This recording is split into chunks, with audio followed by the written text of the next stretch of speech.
आपका फिर से मेरी वीडियो में स्वागत है। अभी आप देख रहे हैं एपिसोड नंबर 7। तंबू का हाथ धीरे धीरे स्तंभ की ओर बढ़ रहा था। उसकी आंखों में अजीब सी चमक और बेचैनी थी। चारों ओर घुमड़ती आत्माएं उसे घूर रही थीं, मानो वे उसके हर कदम का इंतजार कर रही थीं। हवा में एक अजीब सन्नाटा था, जिसमें कुछ अनजानी चीखें दबी हुई थीं। तंबू के सामने अब सिर्फ 2 ही रास्ते बचे थे, या तो वह आत्माओं को मुक्त कर दे या खुद इस श्रापित जंगल का हिस्सा बन जाए। जैसे ही तंबू का हाथ स्तंभ को छूता है, अचानक उसके चारों ओर बिजली सी चमक उठती है। स्तंभ से निकली चमक उसके पूरे शरीर में दौड़ जाती है और वह एक झटके में पीछे हट जाता है। उसका शरीर ठंडा पड़ने लगता है और उसकी आंखों के सामने सब कुछ घूमने लगता है। वह अचानक एक दूसरी दुनिया में पहुंच जाता है। ये कोई और नहीं बल्कि उस जंगल का अतीत था। तंबू खुद को एक पुराने समय में खड़ा पाता है। उसके सामने वही जंगल था, लेकिन यह पहले जैसा नहीं लग रहा था। सब कुछ हरा भरा और जीवंत था। पक्षी चहक रहे थे और लोगों की आवाजें सुनाई दे रही थीं। तंबू को समझ में आता है कि यह वही जंगल है, लेकिन यह किसी समय में बहुत पहले का दृश्य है। माया की विरासत। तंबू को समझ में आने लगता है कि यह श्राप सिर्फ जंगल का नहीं, बल्कि माया के परिवार से जुड़ा हुआ था। माया के पूर्वज ने यह श्रापित अनुष्ठान किया था और उसी के कारण यह जंगल श्रापित हो गया। माया उसी श्राप की वंशज थी जो इस रहस्य को छिपाने के लिए खुद इस जंगल का हिस्सा बन गई थी। जैसे ही अनुष्ठान पूरा होता है, जंगल के चारों ओर अंधेरा फैलने लगता है। अचानक एक भयानक चीख सुनाई देती है और वह समूह वहीं मिट्टी में विलीन हो जाता है। तंबू के सामने पूरा दृश्य धुंधला होने लगता है और वह वापस वर्तमान में आ जाता है। आत्माओं का निर्णय। तंबू की आंखें खुलती हैं और वह फिर से उसी स्तंभ के सामने खड़ा होता है। आत्माएं अब भी उसे घूर रही थीं, लेकिन इस बार उनकी आंखों में क्रोध था। उनमें से एक आत्मा धीरे धीरे आगे बढ़ती है और कहती है, तुमने अतीत देख लिया, लेकिन अब तुम्हें भविष्य तय करना है।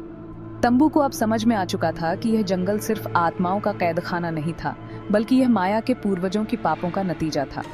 आत्माएं मुक्त होना चाहती थीं, लेकिन तंबू के सामने एक और कठिनाई थी। अगर वह आत्माओं को मुक्त करता है तो माया भी उसी श्राप का हिस्सा बनेगी और उसकी मुक्ति असंभव हो जाएगी। तंबू का अंतिम संघर्ष। तंबू के पास समय नहीं था। वह स्तंभ के पास खड़ा सोच रहा था। तभी माया फिर से प्रकट होती है। इस बार उसका चेहरा और भी भयानक था। उसकी आंखों में गहरी पीड़ा और क्रोध था। वह तंबू से कहती है, तुम्हें निर्णय लेना होगा। अगर तुम मुझे बचाना चाहते हो तो आत्माओं को हमेशा के लिए कैद में रखना होगा, लेकिन अगर तुम उन्हें मुक्त करते हो तो मैं भी हमेशा के लिए खो जाऊंगी। तंबू के सामने अब सबसे कठिन सवाल था। वह माया को बचाना चाहता था, लेकिन वह जानता था कि अगर उसने आत्माओं को मुक्त नहीं किया तो जंगल का यह श्राप हमेशा के लिए बाकी रहेगा। उसकी तलवार अब कांपने लगी थी और उसके दिल में अनिश्चितता का सागर था। धीरे धीरे स्तंभ के पास पहुंचता है। वह माया की ओर देखता है, फिर आत्माओं की ओर। क्या वह आत्माओं को मुक्त करेगा या माया को बचाने का चुनाव करेगा? उसके निर्णय से सब कुछ बदल सकता था। तभी स्तंभ से अचानक एक जोरदार आवाज आती है और तंबू का शरीर स्तंभ की ओर खींचा जाने लगता है। एक अजीब सा सन्नाटा छाया हुआ था। तंबू के सामने खड़ा था वो खंबा, रहस्य और उम्मीद की तरह। उसकी नजरें उस तंबू पर टिकी थीं जहां माया डर के साये में बैठी थी। अंदर माया की आंखों में डर साफ दिख रहा था। उसके चेहरे की सिलवटें उसकी बेचैनी दिखा रही थीं। वो डरी हुई थी, पर साथ ही उसकी आंखों में एक अजीब सी उम्मीद भी थी। बाहर हवा में तैरती आत्माओं की निगाहें भी तंबू पर जमी हुई थीं। उनकी आंखों में बेचैनी और अधीरता साफ दिख रही थी। उनकी मुक्ति का समय पास था, पर साथ ही उनके चेहरों पर एक अनिश्चितता का भाव भी था। तंबू, क्या होगा? माया की आवाज कांप रही थी। क्या हम यहाँ से निकल पाएंगे? उसके सवालों में डर के साथ साथ एक उम्मीद भी थी। एक उम्मीद जो उस तंबू से बंधी हुई थी। तंबू ने माया को देखा। उसके चेहरे पर चिंता साफ थी। उसने अभी तक कुछ सोचा नहीं था। वो जानता था कि फैसला लेना आसान नहीं होगा। एक तरफ थी माया की जान और दूसरी तरफ उन आत्माओं की मुक्ति जो सदियों से इस खंबे में कैद थीं। माया की नजरें बेचैन होकर इधर उधर भाग रही थीं। तंबू का हर कोना उसे डरा रहा था। उसे ऐसा लग रहा था जैसे दीवारें उस पर गिरने वाली हों। उसे अपनी सांसें भी भारी लग रही थीं। उसका दिल तेजी से धड़क रहा था। उसके माथे पर पसीना चमक रहा था। उसे बाहर का नजारा बिल्कुल पसंद नहीं आ रहा था। उस तंबू के बाहर एक अलग ही दुनिया थी, जिसे देखकर माया कांप उठती थी। तंबू चुप था, जैसे वो किसी गहरी सोच में डूबा हो। उसकी चुप्पी माया को और बेचैन कर रही थी। तंबू, तुम कुछ बोल क्यों नहीं रहे हो? माया की आवाज में अब घबराहट साफ थी। तुम्हें कुछ तो करना होगा। वो जानती थी कि तंबू ही एकमात्र सहारा है जो उसे इस मुसीबत से बाहर निकाल सकता है। उसने तंबू की तरफ देखा। उसकी नजरें अब भी उस खंभे पर टिकी हुई थीं। वो खंभा जो रहस्य और खतरे का प्रतीक था। खंभे से एक अजीब सी रोशनी निकल रही थी। धीरे धीरे ये रोशनी तेज होती जा रही थी। इस रोशनी के साथ एक अजीब सी आवाज भी आ रही थी। एक ऐसी आवाज जिसे सुनकर रूह कांप उठती थी। तंबू उस खंभे के पास गया। जैसे जैसे वो खंभे के पास जा रहा था, रोशनी तेज होती जा रही थी। तंबू ने महसूस किया कि उसकी छाती में एक अजीब सी गर्मी हो रही है। उसके हाथ पैर कांप रहे थे। तंबू, पीछे हट जाओ! माया चिल्लाई। उसे डर था कि कहीं वो रोशनी तंबू को जला ना दे। पर तंबू अब रुक नहीं सकता था। वो खंभे के और पास चला गया। रोशनी अब इतनी तेज हो चुकी थी कि माया की आंखें चौंधिया गईं। उसने अपने हाथों से अपना चेहरा ढक लिया। तंबू! माया चिल्लाई। उसकी आवाज डर और चिंता से भरी हुई थी। तंबू, ये खतरे का रास्ता है, आवाज गूंजी। अगर तुमने इस खंभे को छुआ तो तुम्हारी जान भी जा सकती है। आवाज इतनी भयानक थी कि माया कांप उठी। वो समझ नहीं पा रही थी कि ये आवाज किसकी है। उसने डर के मारे अपनी आंखें बंद कर लीं। उसे ऐसा लग रहा था जैसे वो किसी बुरे सपने में फंस गई हो।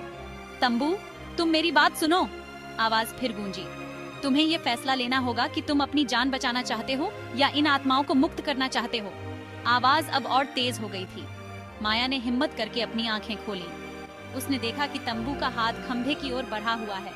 नहीं तंबू, मत करो, माया चिल्लाई। ये खतरा है।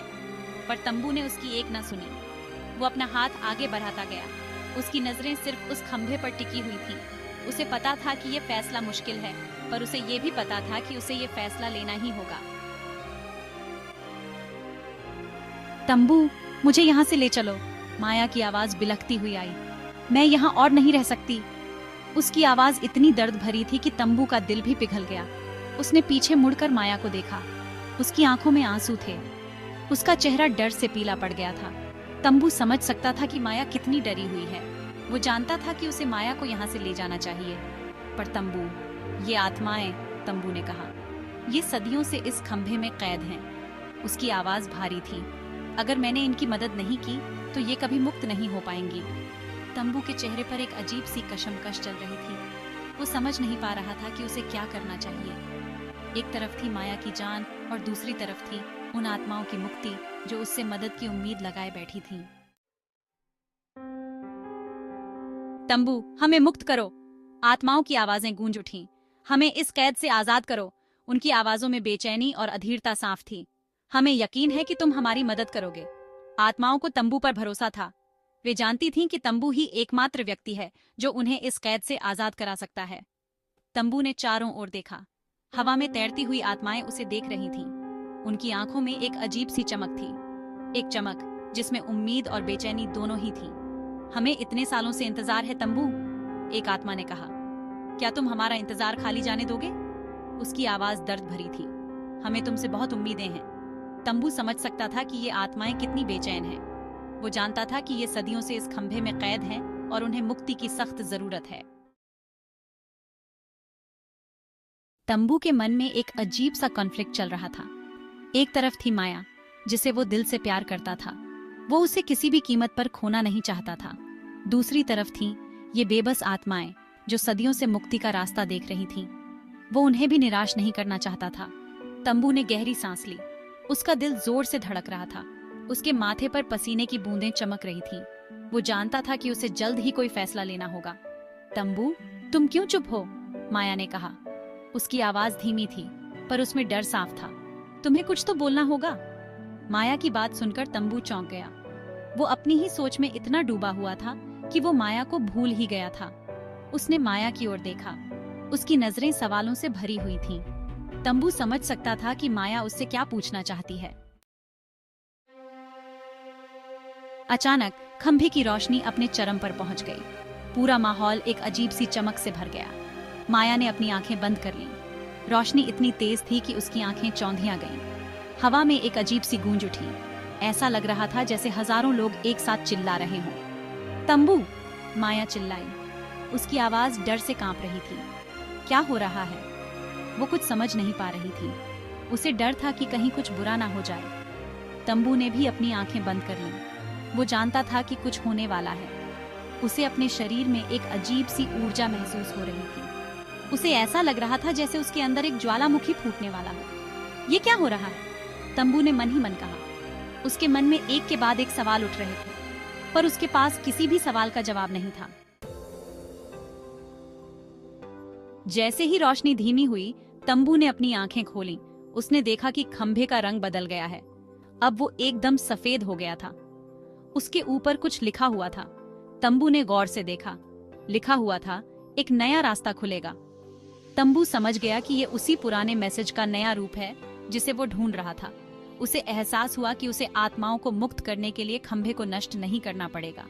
उसे एक नया रास्ता खोजना होगा, एक ऐसा रास्ता जिससे आत्माओं को भी मुक्ति मिल सके और माया भी सुरक्षित रहे। तंबू ने माया की ओर देखा। माया, हमें यहाँ से जाना होगा, उसने कहा। हमें एक नया रास्ता खोजना होगा। माया ने सवालिया नजरों से तंबू को देखा। नया रास्ता? उसने पूछा। कैसा रास्ता?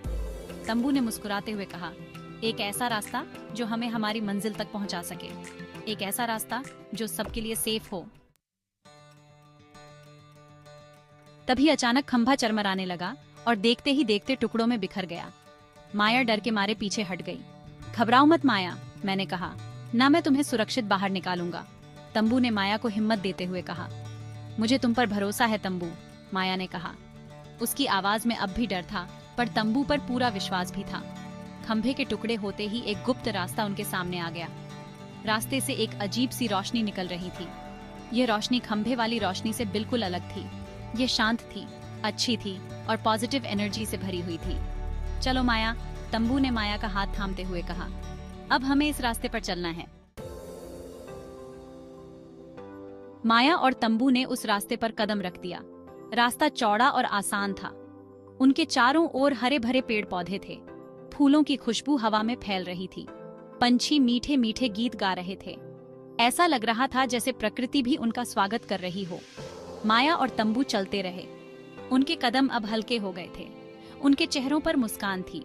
उन्हें विश्वास था कि वो अपनी मंजिल जरूर पालेंगे। देखा माया, मैंने कहा था ना कि मैं तुम्हें सुरक्षित बाहर निकाल लाऊंगा, तंबू ने कहा। मुझे तुम पर भरोसा था तंबू, माया ने मुस्कुराते हुए कहा। उन्हें एहसास था कि उनका सफर अभी खत्म नहीं हुआ है। उन्हें अभी और भी मुश्किलों का सामना करना पड़ेगा, पर उन्हें ये भी पता था कि वो साथ मिलकर हर मुश्किल का सामना करेंगे और अपनी मंजिल जरूर हासिल करेंगे।